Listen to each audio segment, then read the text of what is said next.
उस समय में डिफरेंट समझ आया। फिर हमारा वार्तालाप अकेले में होना प्रारंभ हुआ और यहाँ आने का अवसर मिला मुझे। जब मैं इस दरबार में आया तो आने पर उसमें शंकर जी का अभिषेक भी हो रहा था। तो मैं सोच रहा था कि जो योग से चित्त वृत्ति निरोध, योग से चित्त की वृत्तियों का निरोध होता है और शंकर जी महाराज का अभिषेक हो रहा है। तो जो है ना, योग के परम देवता हैं जी, वो पहली बार आया था और 2-4 मिनट उसमें भी बोला था।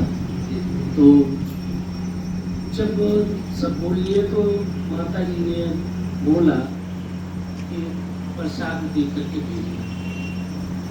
उनका हम जा रहे थे, कोई प्रसाद दे, तो प्रसाद उन्होंने थोड़ा सा अपने हाथ से उठा करके दिया। सब लोग तो भंडारा पाए, हम प्रसाद दे करके चले गए जाना। जाने के बाद हमने कहा कि इस तरह से ऐसा क्यों लगा कि जैसे मेरी अपनी ही माँ ऐसे भाव से करे कि प्रसाद ले करके जाना भेजना। पहली बार कोई किसी को दिखता है तो ऐसा थोड़ी होता है। तो ऐसी जब अनुभूति हुई तो डॉक्टर साहब से 1-2 बार फिर वहीं पर चर्चा। मैंने कहा अगली बार माता जी को लेकर आना। फिर आप माता जी को लेके गए, वहाँ पर माता जी गई, जब मंदिर भी में घुमा के ले आया, अपने यहाँ अंदर भी जो है बैठी रही। चलिए कुछ खाने पीने के लिए ज़्यादा विकल्प होता नहीं था, तो मुझे बड़ी ज़बरदस्ती करी फिर बतासा उन्होंने हाथ में ले लिया।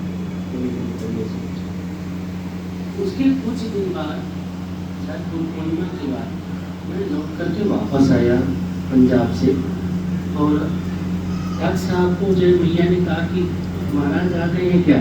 तो यहाँ आ गए और आप जो है भैया को लेकर के पहुँच गए। वहाँ पर लेके पहुँचे और मैं उस समय स्नान करके आया।